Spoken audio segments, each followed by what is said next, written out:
How can schools become safe, nurturing spaces that truly put children's well-being at the core? Shahana Knight has dedicated her life to answering that question. As an award-winning childhood trauma specialist and the founder of TPC Therapy, Shahana is transforming classrooms across the UK into trauma-informed therapeutic spaces.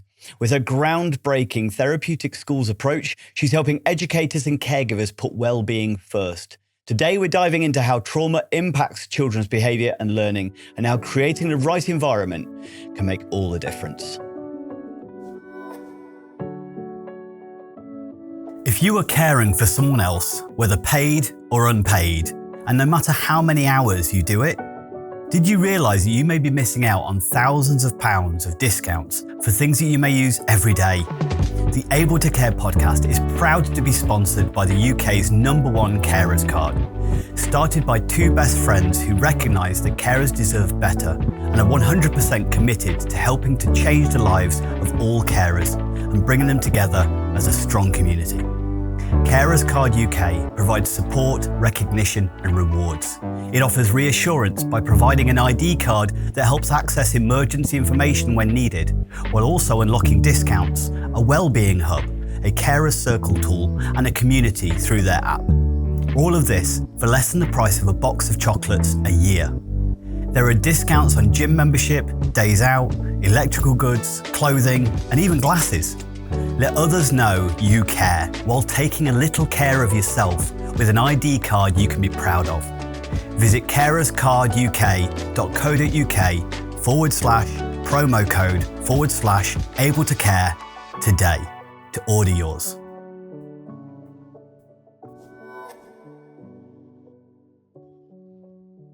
Hello and welcome back to the Able to Care podcast. I'm your host, Andy Baker, and today we're tackling a topic that couldn't be more relevant, which is childhood trauma and how it affects learning, behaviour and well-being. Our guest today is someone who's making a huge impact in this space, Shahana Knight.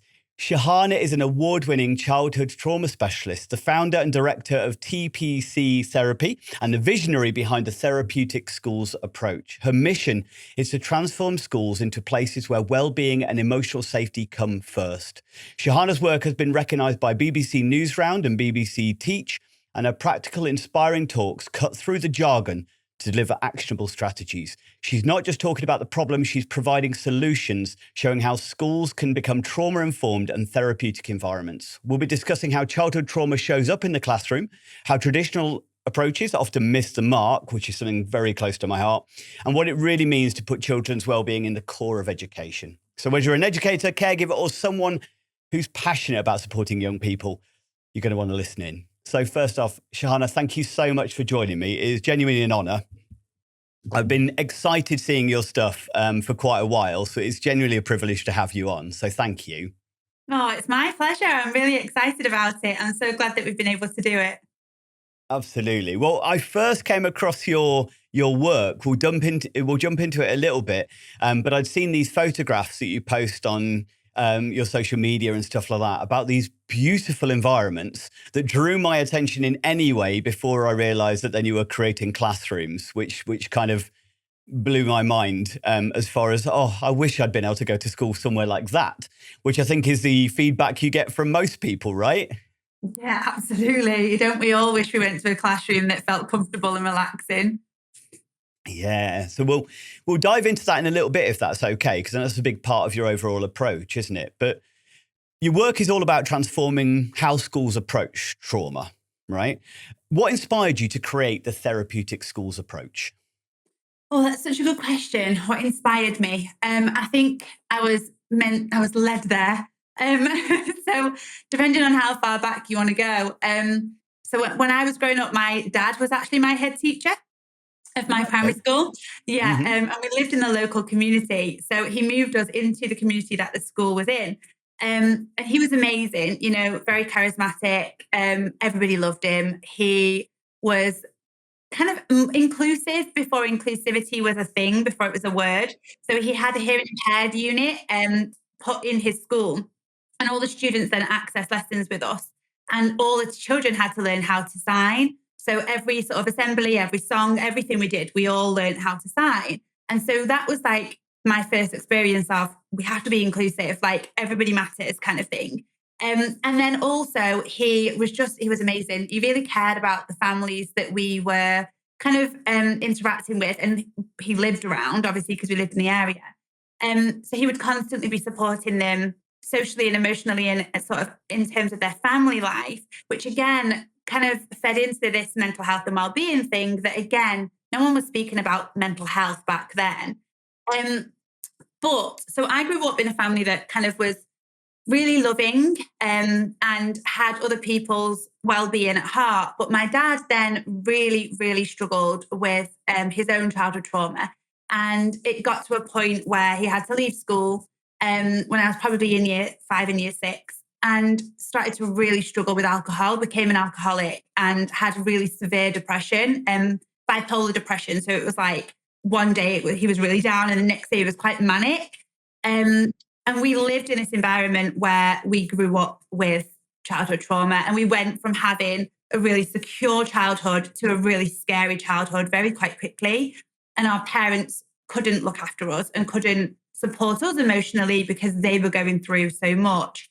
And because we lived in a local community, we couldn't tell anyone. Like nobody knew what was happening because, of course, you can imagine, this amazing head teacher is now dealing with these really difficult things. But he couldn't go and walk out on the street or go and ask for help at the local, doctors, whatever, because everybody knew him.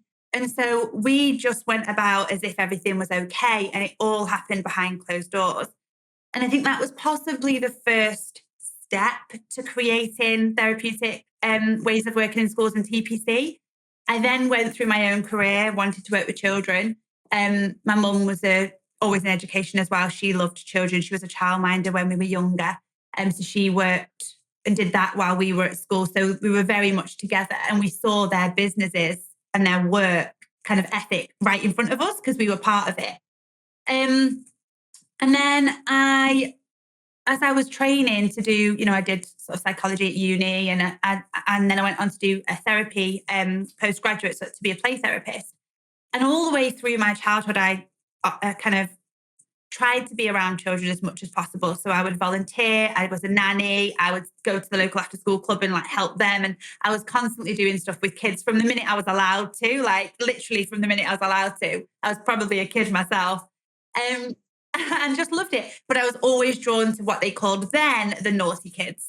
So I was always drawn to those children who were struggling. And I remember being really young myself and having children tell me about the fact that, what was going on at home, or they would smell of wee, or they would be a bully, but actually they were really struggling with their own kind of sense of well-being and sense of self and self-esteem. And I just was drawn to those kids. And so then my career kind of took a bit of a turn, and I realized that actually I want to work with these kids. And I didn't recognize at the time I wanted to work with those kids because I was one of those kids, to a degree. I didn't realize my own trauma was sort of informing my journey. I'd parked that, and I was almost a bit of an avoidance with that, to be honest, at that time. And then I started to build the company. And I think I came out of uni, did a postgrad therapy qualification, started working with those children, and just realized I want to do this myself. Like I need to start a business. Like it's much bigger than just therapy. And pretty much straight off the bat, as soon as I qualified, and I was already starting to sow the seeds of having my own company and doing some of that self-employed work, and schools were selling me out and, all of that. And I just jumped straight in. So I've literally come out of education and started to build the company. And I think probably looking back, the inspiration was my dad's struggles and my own childhood experiences. And that's just gathered momentum as time's gone on. And now the inspiration is every child that I meet. That's amazing. And that sounds like, it sounds like you've been on a bit of a personal journey of realization about that to some degree. As you said, you were drawn to those kids, but then in reflection, it's because you saw yourself in them and wished that maybe that you'd had a you back at one point in your life. Is that kind of what you feel maybe drives you? That's your why? Oh my God, yeah. It's so funny you say that. So I've just published a book, and when I wrote my book, I start the book with like this statement of, they say that you become the adult you needed when you were a child. And I absolutely did. And I did that by accident. But I think all of the skills you gather, when you've come from a situation where you're basically in survival, every day you don't know what's going to happen. You have to fend for yourself. I very much grew up learning that I had to look after everybody and their emotional well-being was my responsibility. And I still have that as my kind of core belief system. So I think I did become that adult. I became the adult who was making sure that everybody else's emotional well-being was okay and really understanding what was going on behind behavior, because I could see throughout my life with myself, my dad, all these children, and lots of other people I've met, that where they are and what we see actually is informed by what they've experienced or their belief system or their thought process or, all of those things. It isn't just the behavior we see. It's actually so much more. So I think, the journey has been real and so funny because I did not draw two and two together until probably like just before COVID. And I was like, hang on a minute, did I start this company because I experienced my own trauma? And I'm very self-aware. But I think I was always about the kids and forgot that actually, no, hang on a minute. The reason I get this so much is because I lived it and I totally understand it through experience. It's not just, the training and the books and all of that is great. But it isn't really what makes me me. And it isn't what makes me good at what I do. Actually, it's the fact that I've lived it that makes me really good at what I do. That's great. So one of the things that, and I hope you don't mind, this is a kind of an honest question maybe. I think I come across that journey quite a lot of people who've experienced difficulties in the past. They step into the world of wanting to help others, wanting to make it better. But obviously that can leave people extremely vulnerable. But I should imagine that learning what you've learned and doing the psychotherapy training and the psychology training, as you said, you're very self-aware. That's allowed you to also be mindful of your vulnerabilities around that journey. And I suppose that's part of the trauma-informed process, isn't it? It's not just about the understanding the trauma of others, it's recognizing that trauma in yourself and your vulnerability to it and that secondary traumatic stress, etc., that people could experience. Yeah, it's so important. I think you can't really effectively support others and truly be in the space that they're in, their frame of reference in the moment, their feelings, their emotions, if you are still battling with all of your stuff. So I definitely think through the journey, and I've always been so good at really kind of working through my own emotions. When I was really young, I used to write poetry about what was going on in the house and I'd draw and I kind of had a diary where I wrote everything down.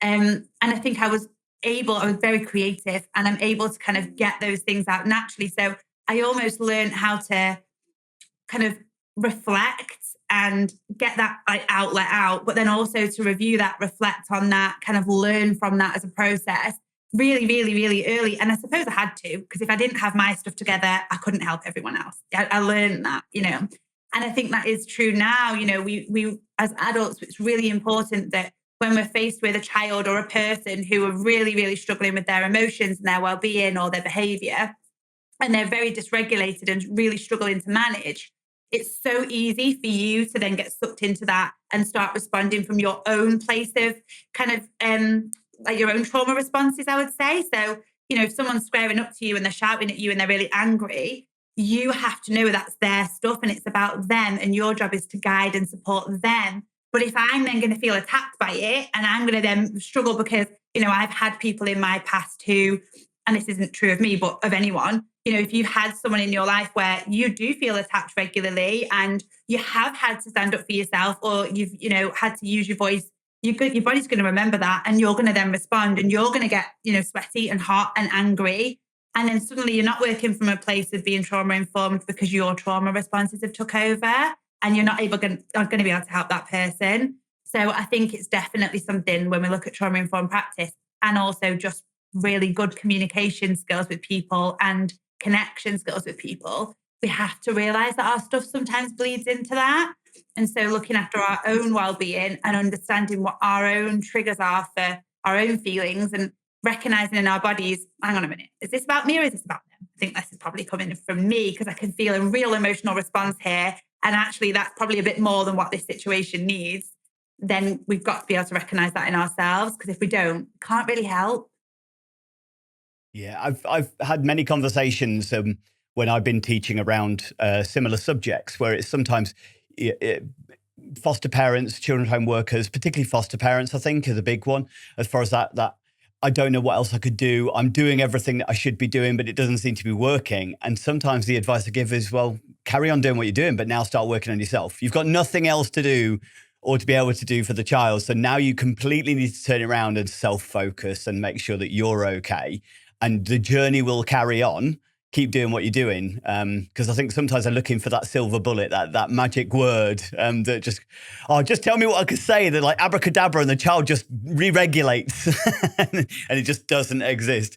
It doesn't. Well, if we could find it, both of us would have Nobel Prizes, wouldn't we? So why do you think traditional classroom settings often fail to support children who've experienced trauma then? Oh, there are two big sort of sides of that. So when we talk about the classroom, I think there's two bits. There's the teachers and the makeup of what school is and the expectations around how we should be teaching and speaking to our children and behavior management and all of that. And then there's the environment itself. So there's like two bits. And I think we're going wrong in so many areas in education at the moment. And it's such a shame because it's actually the children who are struggling because of that. You know, we have these systems, we expect our children to come into them from the age of 5.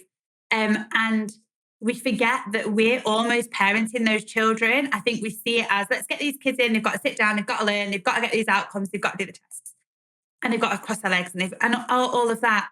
And that's great, but it doesn't actually work, especially today with technology and social media and all the stress our children are going through.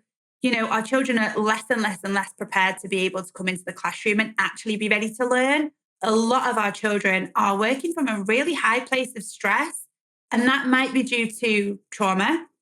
So it might be that our children who have gone through domestic violence or abuse or neglect, or who are living in a family who maybe have separated, but it's difficult, or, you know, even have got large families and don't really know their place. There are so many things our children are navigating through that are difficult.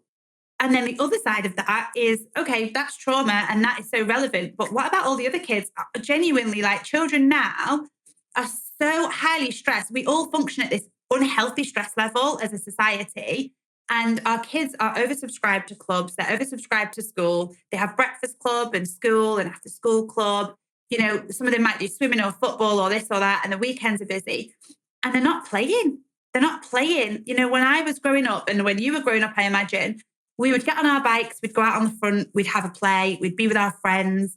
You know, we would have that time to just really just be, you know, learn about who we are as people and learn about what our remit is for social skills. Like, who do I like? Who do I not like? Who do I want to spend time with? Who do I not want to spend time with? How do I problem solve if maybe I'm not quite, you know, getting on with someone, or we disagree with something or whatever?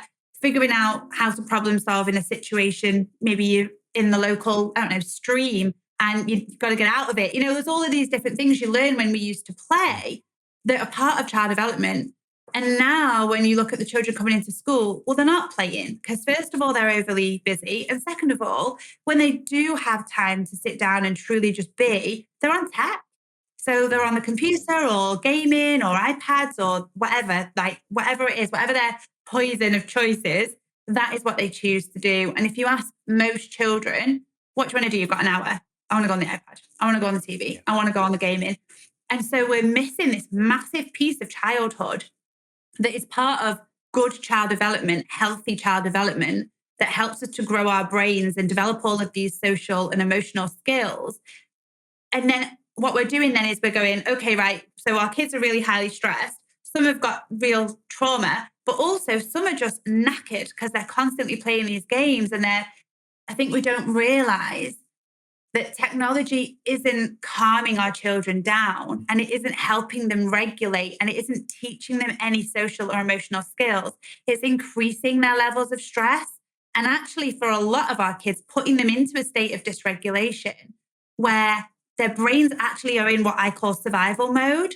So whereas with play, we had kids where they would calm down, they'd go and play outside, they'd be in nature, they'd be chatting to their friends, they'd have really lovely nurturing time to just kind of learn and grow and develop without adult intervention. And that was a majority of their day, maybe 4 or 5 hours in an evening or on a weekend or whatever. They'd have that time.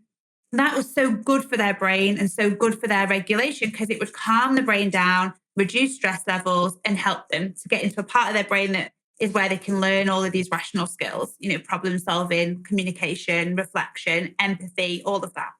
What we have now is we have children who are constantly on gaming, the gaming or the social media or whatever it is that they choose to use. And we find girls are often more drawn to social media and boys are more drawn to gaming. That is just what the stats tell us.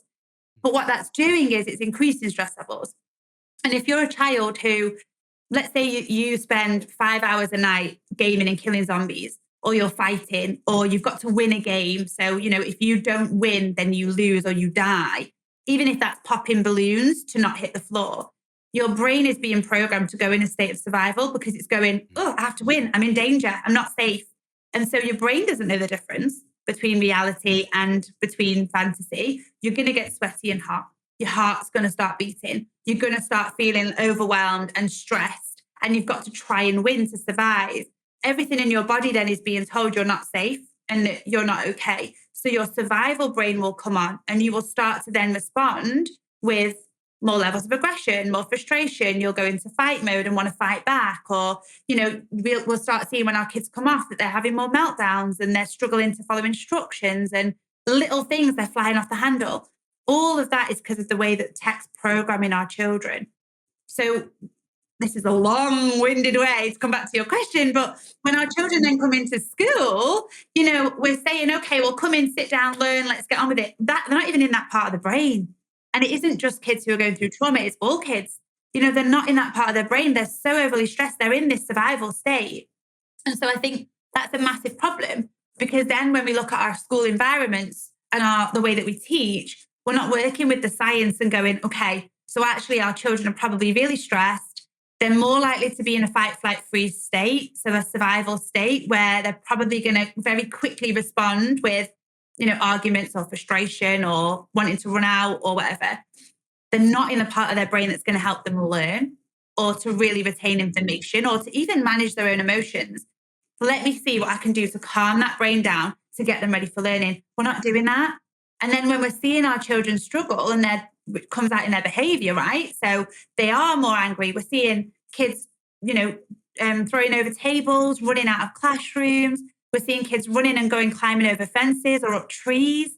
Really, really high levels of aggression and being quite volatile or really shut down and really withdrawn and really anxious. That's not normal child behavior. Like, that's not okay. And yet we're going, well, the problem's with the child. That child's misbehaving, or that child's not listening or choosing to run out. And we fail to understand that actually, if you're that stressed and if everything feels like an attack, whether that's because mum and dad are drunk all night or because you've been fighting zombies, your body is going to go, here's another attack. Here's another thing to be stressed about. Here's another thing that I'm going to have to fight off. There was a journey. It was a very worthwhile journey, just to let you know.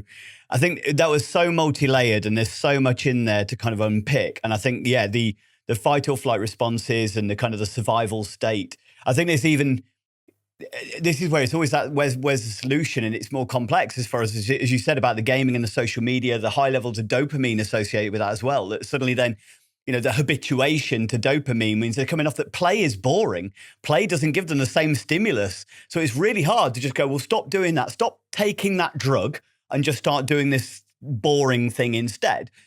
But you've also then got and I've been saying this for absolutely ages, and it ties in so well with what you were saying there. It's not just obviously about the children and the situation. It's also, we've got highly stressed parents. You've got two working parents that are rushing around, or single parents that are rushing around trying to get to work in the morning, just doing their best. I don't know many parents who talk about their morning routine being calm and therapeutic. It's usually ever being in a high state of stress. So nobody's getting good at this as far as not employers or schools or anything like that, because this is such a chaotic and high stress environment that we're all kind of living in. But as you said there about the blame is on the children, I think sometimes there's also a shame and a blame to parents. That you should be able to, obviously taking it away from the domestic abuse in situations and stuff, the general straits of stress. We don't have that same level of nurturing, therapeutic kind of attunement, attachment, co-regulation happening in the early stages of life, which means that children are delayed in their development, or they're missing out on certain milestones of development. But schools are now saying, well, we can't, we're not the parents. We are just here to educate them. But where are the kids getting the nurturing from? Because it's just not available to them anywhere for regulation and emotional regulation, emotional intelligence and stuff like that, because they're living with people who are also genuinely struggling to manage their emotions and understand and be emotionally intelligent. It's a losing battle. Well, and also our parents, we as adults are also really sucked into tech. Like we are, if we're honest, addicted to our devices. You know, as adults, how many adults scroll and can't get off their phones? You know, they might know very, very well that they need to spend some time with their kid, but they spent 40 minutes in front of the kitchen pan scrolling through their phone. Like we're addicted too. And I think if we then have to recognize, well, you know, how do I manage my own addiction to tech? Because it's then filtering down into my children. And as you say, you know, our parents are stressed, they're tired. Actually, for a lot of them, that's a state of avoidance that helps them get what they think is a bit of downtime. Let me just get a bit of downtime and go on my phone. But what it's doing is it's modeling for our children that that's okay. And it's also taking any time that they might have away from being able to spend that with their child. You know, that 40 minutes could have been spent having a conversation or giving them a cuddle, and we forget that if we really look at our phone, I think the stats are something stupid. Like, is it on average 5 to 6 hours a day we spend on our phones? Our children spend 5 hours a day on phones. That's definitely a stat. But I think our adults are around the same. That's most of our downtime. If we think about after school, like only after school, that's most of our downtime. And if parents and children are spending that amount of time on their phones, where are they spending time like together? So I think you're totally right. Like, I think it's a massive issue across the board. And I don't think we're being educated on it. I think parents, if they understood the impact of technology and social media on their children's minds and brains and knew it was literally like being addicted to a drug, they maybe wouldn't be so willing to give it to them. And also, it's a massive issue because everyone's got one. So, you know, well, I want to make my child to feel like everyone else. So they want the latest games. Well, get them latest. I'm being a good parent. They want this FIFA game. Okay, well, let me give it to them, you know. And I think that's an issue. And it's also easier to parent. You know, we're tired, we're busy, we're stressed, we're overwhelmed. If my child is quiet for 5 hours in an evening and they're busy and they look calm because they're sat on something for a long period of time, then that's okay, because, you know, then I can get on with cooking and cleaning. And I think it is, you're right, there's no blame to be placed. I think it's just a cultural thing that we really have to be aware of, that's adding a layer on to this trauma-informed practice that then means that we have to look at every child's mental health and well-being in even more detail than we would usually do. Because, you know, you can have the most loving, caring, wonderful family, but if you're constantly on technology, you're going to come to school dysregulated. I think that's really hard, because I also don't want to blame the teachers, because it's a case of, you know, ignorance. It is ignorance. It isn't, you know, they're unaware of it. And suddenly there's this shift of expectations. So the people who are maybe in the know are aware that, look, we need this higher level of play. We need this higher level of co-regulation and support and connection that children are desperately needing. But the powers that be are going, yeah, but we want to get levels of education up and things like that. And therefore, teachers are kind of stuck in the middle, where we're kind of going, hey, we need to be more therapeutic, but no, we need to be more academic. And they're kind of stuck trying to appease everybody. And it's, very difficult. So for the teachers out there who may not be as familiar, what are some of the common signs that you're finding when children are coming into the classroom? And you've kind of already mentioned a few of them, maybe, that maybe get overlooked. Because I think, as you said there, some of them are if I know something really bad is happening at home. But for many teachers, it's an invisible issue, isn't it? I mean, it is, but there's always signs in our behavior. If we're feeling kind of, if we're emotionally dysregulated or struggling with our emotions in any way, shape or form, it's going to come out in our behavior in some way. So I think there's really obvious ones, and then there's more low level ones. So our obvious ones are like our fight mode responses. So when we're feeling threatened and attacked or overwhelmed, or we have lots of emotions we're dealing with, some of us will go into fight mode. And fight mode is very much the arguing, fighting back, having to have the last word, maybe struggling on the playground and getting into actual fights, you know, banging doors, pulling displays down, flipping over tables. But fight mode can also be much more subtle. And I think these are some of the things that maybe we miss. So like fight mode can also be just not wanting to like relinquish control. So for a lot of our children and young people, especially those who've been through trauma, they don't trust adults. You know, adults have let them down, adults have harmed them or hurt them. Maybe they've been in care and they've been moved around from carer to carer. You know, their internal script is very much, adults can't keep me emotionally safe. I have to look after myself. I can't rely on them. And so when then they come into the classroom, sometimes that fight mode is just that power struggle. I can't give you the power as the adult, because every time any adult has had power, they've let me down or they've hurt me or I've been in danger. I have to have the power. So if you're asking me to complete this piece of work, I'm going to say no. Or if you're asking me or cajoling me to try and do something, I'm going to fight back. And that is another form of fight mode, you know, and it comes from a place of trauma. It's not a cognitive response, them going, right, rationally, I'm not going to do my work today. It very much is, well, someone's trying to make me do something. It's an adult. And my previous experience tells me this is going to put me in danger. So I'm just going to not do it, you know? And so we have to look at subtle things as well. In terms of like, so I'm always thinking like, do I share, do I not? But I'll share a little example of my own. So like when I was growing up, so I was in very much like a high state of stress all the time. Like my normal is highly stressed. If I'm not highly stressed, I don't feel settled or comfortable because I'm so comfortable at that unhealthy level of stress, right? So if things are calm and relaxing, I tend to do this thing where I find things to keep me really, really busy or to make me feel like overwhelmed. So I'm like, oh yeah, it's already calm. Don't really like this feeling. Like this isn't normal. It's too calm. Maybe something bad's going to happen or whatever. And so I'll like take on 5 different projects, or I'll do my child's birthday party while painting the whole house, or whatever it is that I decide to do. And I get myself into this state where really it's dysregulated state and I'm really highly stressed. But my fight mode will then kick in and I'll be like, right. And I'll just get tunnel vision and I'll just smash everything out and kind of get really stuck into things in a way that's almost like I'll work all day and I won't stop, you know, and it's kind of like that sort of thing. That's also fight mode where we're just trying to get through it because it's tricky and it's hard and we just go and we go and we go and we go. And our children do the same thing. We're also seeing behaviors that are more like flight mode behaviors. So the thing is so overwhelming and difficult and the child has learned when things are tricky, I've just got to get away. Like it's safer for me to get away and avoid the hard stuff because otherwise I'm more likely to be safe if I do that. Like the child we said before that maybe runs to the bedroom and hides under the bed in a domestic violence situation. And so in school, we're seeing children who are refusing to, it looks like they're refusing to engage, maybe not coming into school, maybe running out and climbing trees or locking themselves in the toilet or under the table.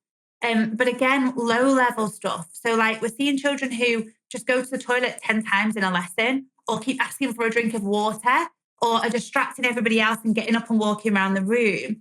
Those are all flight mode responses. They're ways the child can disconnect from the thing that's tricky and avoid it. And that might be that the work's a bit hard or they don't know how to talk in a group. So they're just going to distract everyone because managing a social situation, it feels difficult for them to do. Or maybe they're really struggling because, you know, the teacher's left them and they struggle with feeling abandoned when the teacher leaves because people always leave them. So on that really low level, I now don't have someone one-to-one with me. I don't feel safe and settled. Something in me feels unsettled. But I'm just going to like avoid now and not do the work and walk about and try and get that kind of connection back. And so we're seeing that sort of stuff. And then we're also seeing children who are just shut down, don't want to be in the room, can't engage in the work. They're like in freeze mode. They just can't retain it and take it in because that part of the brain isn't even on. You know, they're not in the rational part where they can learn. And we're seeing some really tricky behaviours across the board. Genuinely, like I work with schools across the whole of the UK in all different settings. So I've been in PRUs, social, emotional, and mental health schools. I've been in secondary, primary, rich, poor, doesn't matter where you are, and also in prep schools. And I kid you not, every single school up and down the country, it doesn't matter where you are seeing the same behaviours in our children. We're seeing kids running away, pulling displays down, kicking over tables. We're seeing anxiety. We're seeing so much. So I think for those teachers who are maybe like looking for signs, honestly, they're all around you. And most of the time it's wrapped up in behaviour. And that is a sign our children are struggling. And if we just take the lens off a little bit and go, okay, this isn't about the behaviour, It's about the feelings the child is having or the frame of reference they've got at the moment, or it's bringing something up for this child that makes them feel uncomfortable. So they're then displaying this behavior. I think then we can start to see it as actually these are the signs I need to be looking out for.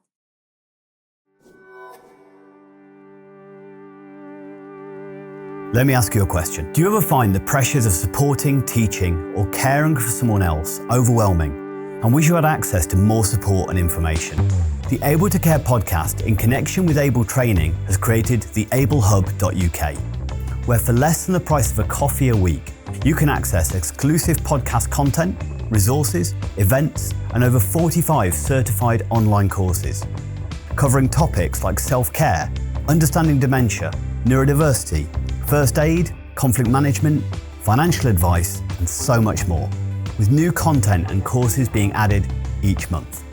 We are so confident that you will benefit from the Able Hub that we are offering 14 days access completely free of charge. No contract, cancel anytime.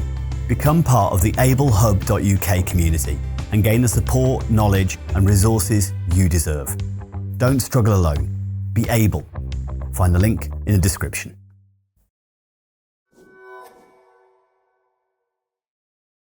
So your approach has been described as kind of groundbreaking as far as your ways of going about this, which is a huge word to kind of say, isn't it?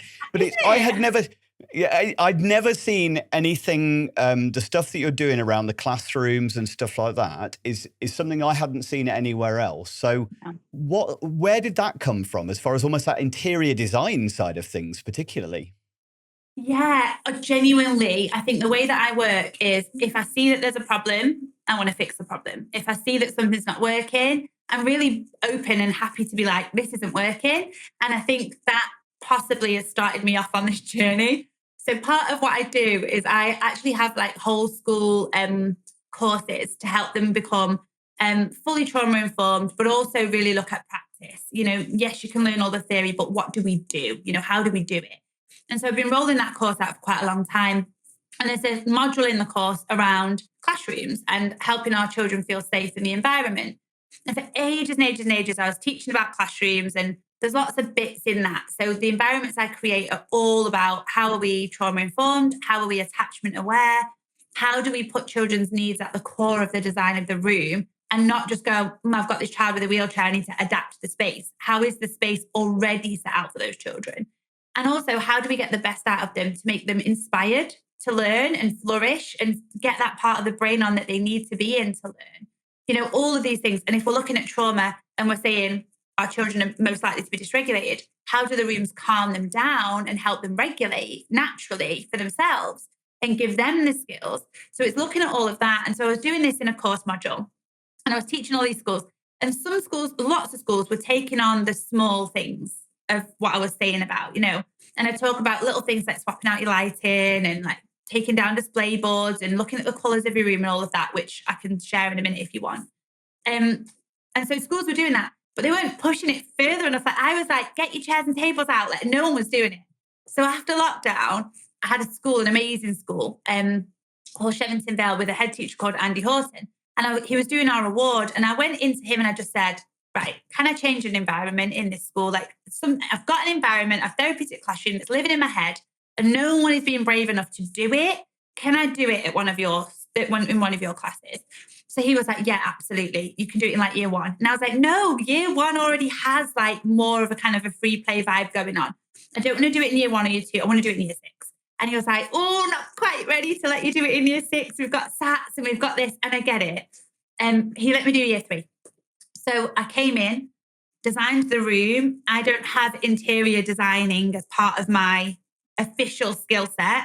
But like I say, I'm extremely creative. And I also am very intuitive. And I'm very, very good at following my intuition and what feels right. And so with spaces, it's how you feel in the space that I'm really led by. And so I sat and I just designed this classroom, sat in the room, watched how the kids interacted in the space, watched how the teacher utilized the room, what they needed from the room, all of that, and just redesigned it. And then he was amazing. He was like, right, we've got a small budget, go out and get whatever you want and we'll take everything out of the room and we'll do it. So he was my first experience of completely redesigning a classroom. And I literally took everything out. And when we talk about therapeutic classrooms, for those who are listening, we take out the plastic chairs, we take out the tables, we put in flexible seating options. So some low seating, some high seating, comfortable seating, calm spaces. Everything is upholstered. So it's like soft to the touch. And we take away display boards and have like basically what would look like a real calm living room / office / coffee vibe space all in one. And so I did that in this classroom in this school, and I filmed it and we put it on YouTube, and it just went crazy. Like that then got the ball rolling. And I think when we talk about like groundbreaking, I think no one has ever done it before. No one has been brave enough to say, No. this isn't working, let's get rid of it and do something else. And I think people may have been talking about environments and saying we need something different. I think, and I might be wrong, there might be someone else doing it, but I think in the UK, I'm the only person who's gone, let's get it out and let's do something new. And I think it's just become a whole thing of its own. And we've been on an amazing journey. It's really exciting where it's going. It is. And this is what was really resonated with me. So one of the fundamentals that I try and get over in all the behavior management stuff that I do is, prevention. I always look at it as a hierarchy. Yeah. Like if I was reducing the risk of fire, rather than just making sure I got loads of fire extinguishers, we put the hierarchy at the preventative, then the proactive management, then the troubleshooting. But most schools, the triangle, the hierarchy is completely upside down, and they're spending all their time fighting fires. They're not putting appropriate preventative measures in place, which is just doesn't make sense to me. And I started seeing your classrooms, and it just so fell into my philosophy of the preventative. But it is, as you said, the bravest. I talk about, if you've got a child with sensory processing issues, for instance, you imagine 30 wooden chairs being scraped back on a wooden floor, that's going to cause potential meltdown and dysregulation. And rather than having to deal with always dysregulated again, well, get some carpet, change the chairs, Yeah. But nobody does it. And it was amazing to start seeing this being actioned. And it just is, for me, I don't believe in common sense. It doesn't exist. Nobody seems to have it. But there was an element of common sense in there. Like, we know you mentioned their similarity to coffee shops, living rooms, and now offices. And offices have moved over in that direction of much more, about a therapeutic approach, or somewhere you want to work. You feel focused. You feel kind of inspired to work. How many people now go and spend time in a coffee shop to do their work and or they've set their own room up at home to be therapeutic as an office, and yet we still accept children to the old style kind of office of just clinical as far as what if the seats get dirty, but also then this complete lack of warmth about the environment, and as you said, overstimulating as well. So it's amazing to see. Really enjoyed it. Where can people check out? Obviously, you said you got the YouTube video. I know your website as well, and we'll obviously put links in, but is there anywhere else where they can see more of the photos and the different examples, and how do you put a room together? Yeah, it's such a good question. So in terms of finding images, we've got lots on YouTube, and that shows the whole journey. So some of them are really early rooms, and just to kind of really highlight it, I was so naive when I went into this. So and I think you kind of have to be to do things really differently. I just went in and was like, get rid of it. And I luckily had loads of head teachers who were like, yeah, we're ready, we'll do it. But then I was replacing furniture with stuff from IKEA and online on Amazon. And of course, it didn't last very long. But we proved concept. So we proved that our children were coming into school. Kids who had been out of education for years were then suddenly coming in every day. Like even kids in social, emotional, mental health schools who had been on like half-day plans or 2-hour plans were suddenly coming in every single day just because of the environment change. We've seen massive amounts of dysregulation decreasing. Children they feel safe.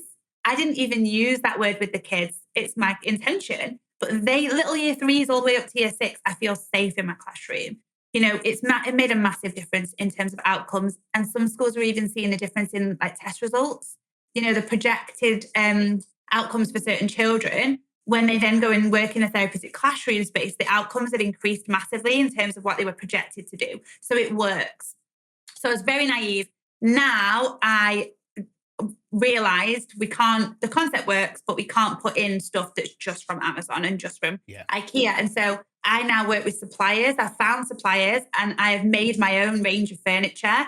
And we're now selling furniture. We're going to open a shop and we're going to have furniture that people can buy. So in terms of where to find us, soon our shop will launch, our therapeutic classroom shop will launch. That will have blogs on there, images, pictures, videos, and obviously all of the items you can buy. And you can go on and just buy everything I would use in a classroom from that space eventually. And also my socials, LinkedIn is a really good place to have a look at some pictures.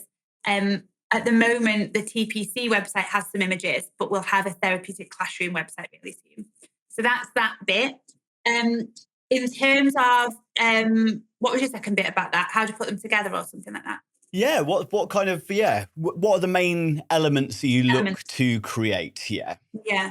Okay, so if you think about an average classroom, like you're absolutely right when you say like offices and places like that, we've all started to move towards, as adults, a more flexible way of working, right? But our classrooms are still really horrible plastic chairs that are often too small, really uncomfortable rectangle or round tables, not much space in the room because the furniture doesn't allow it, because it's these big pieces of furniture, and lots of stuff on the boards. So we completely translate, that's not even a word, like turn it on its head.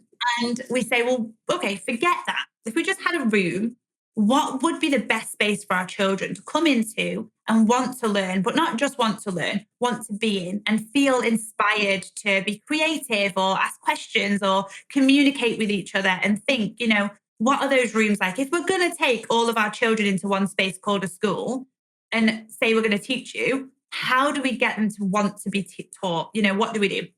So I really looked at that. So in every single therapeutic classroom, we don't have display boards as a rule.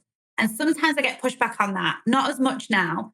But schools will say, but we have to have display boards. And what about Ofsted? And where do we put all the work? But I often say, okay, who are they for? Are they for the children? Because if I'm sat here and there's display boards all the way over there, I can't see what's on that display board anyway. So if it's got prompts and things on it, it's not actually helping me. It's just noise that I'm absorbing as part of my sensory experience. And we put on lots of work. But if you're looking at trauma-informed practice, well, it's actually can create quite a lot of anxiety for children to think about, have I been chosen? Why have I not been chosen? I have been chosen, but look at Jack's and look at mine and all of this other stuff, So I think displays just need to go. You wouldn't have stuff all around you in your home. So why do we have stuff all around children in the classroom? It's a culture that's created over time, and we've added layers and layers and layers to it. We've added washing lines and laminated sheets and pictures and the ABC and timetables and all of this.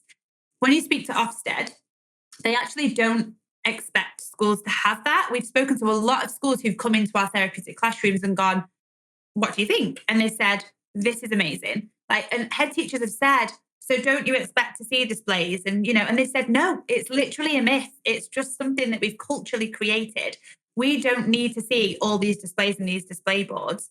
And actually, when they can see a therapeutic room, they can understand the impact that it's having on the students. So first and foremost, get rid of your displays.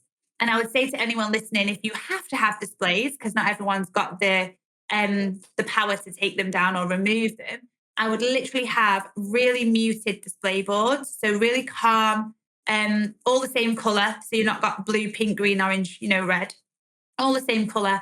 And just back them with fairy lights to calm the room down, and don't have much on them or have nothing on them. Maybe pictures of the children in frames or some positive quotes.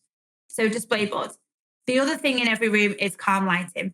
So we always turn off the big strobe lights. Research shows that they hurt our eyes. They give us headaches. They're terrible for children with autism and ADHD. They're really not good for us in terms of our mental health and our well-being. And for me, it always makes me find it really difficult to look at the board because I have all these dots around in front of my eyes because of the bright light.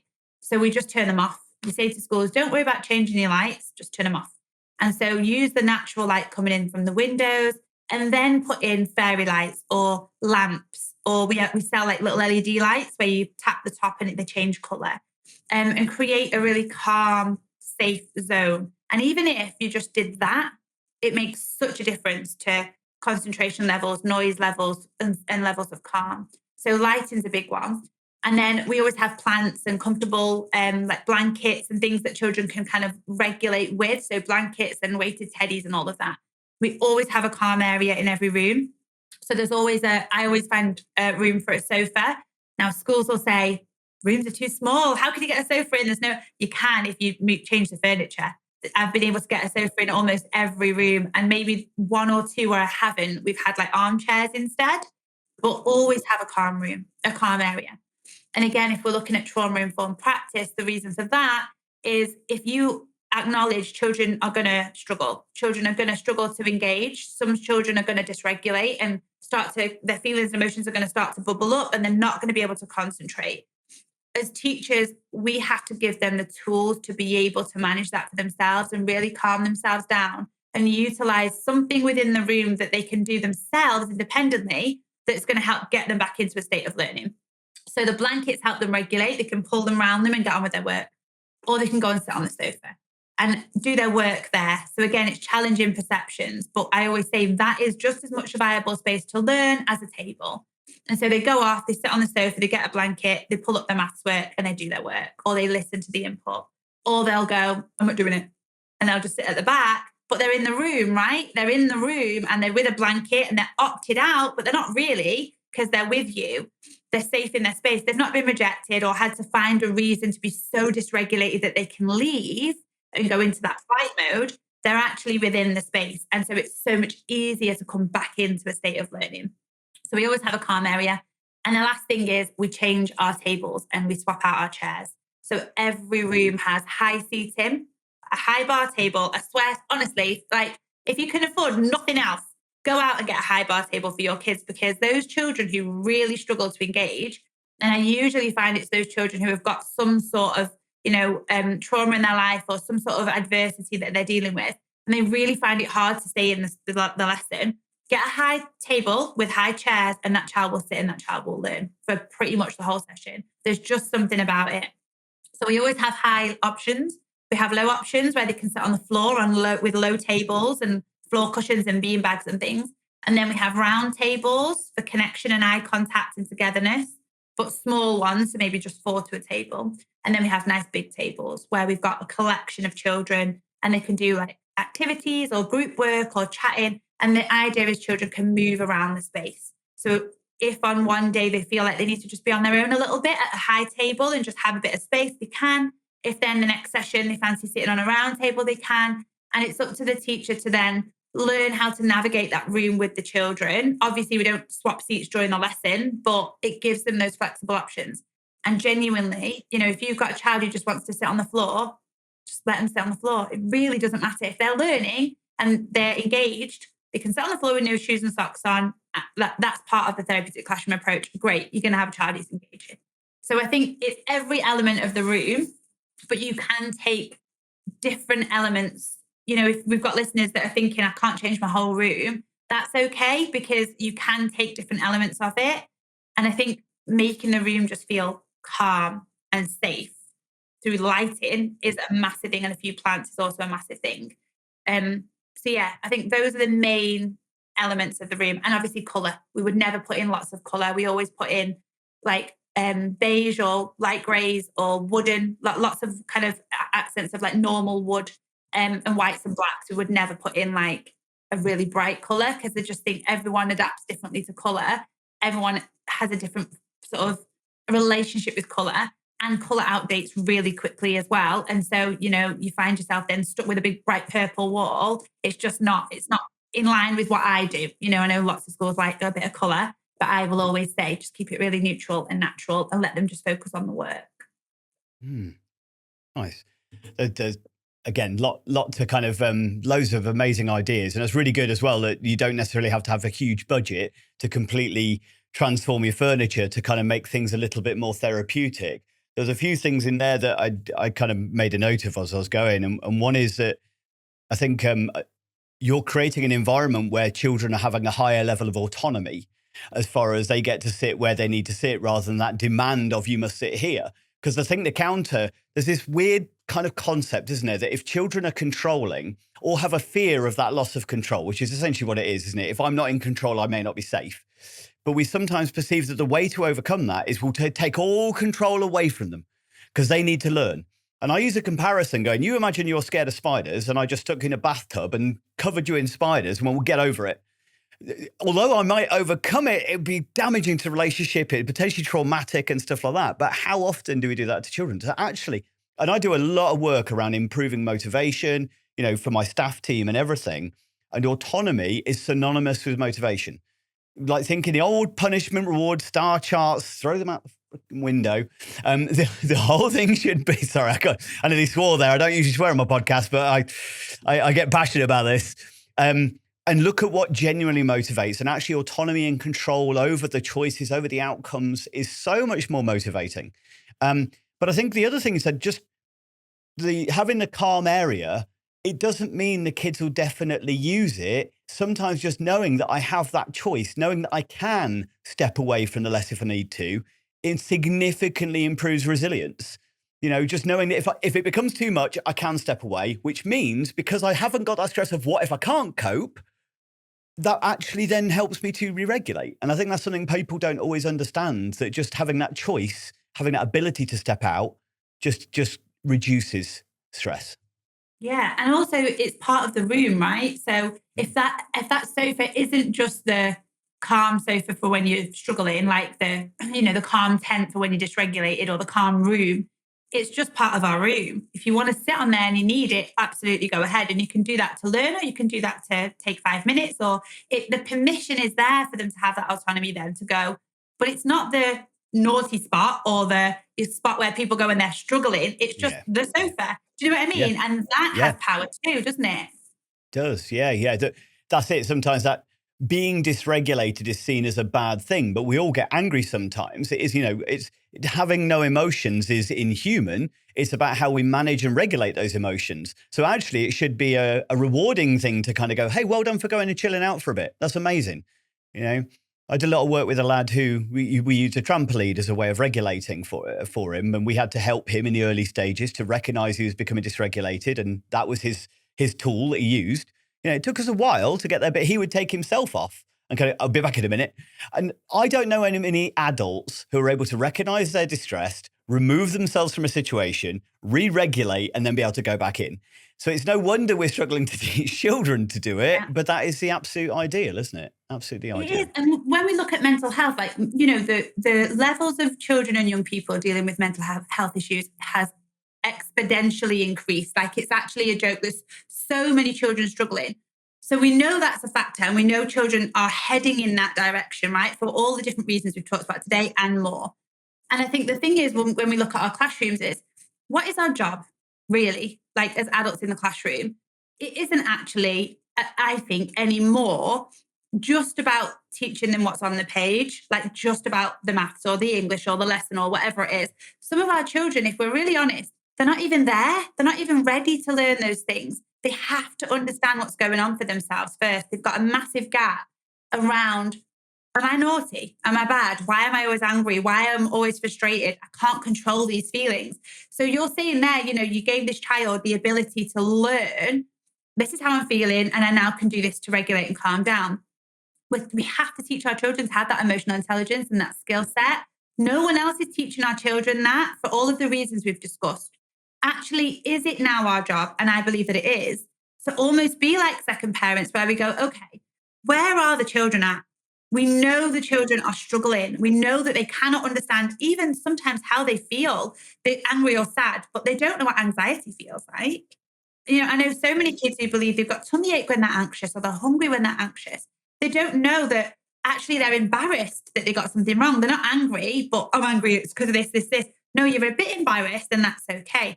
There's this whole piece around teaching our children how they feel, how they're experiencing things, how that links to their behavior, and then doing something about it for themselves and helping them calm down. And the whole other side of my sort of business is that it's that therapeutic teaching skills, which is all the book's all about, is about giving them the skill set themselves and going, actually, our job is to create well-rounded little people, and they have to understand what's going on for them. Because if they're not going to learn anyway.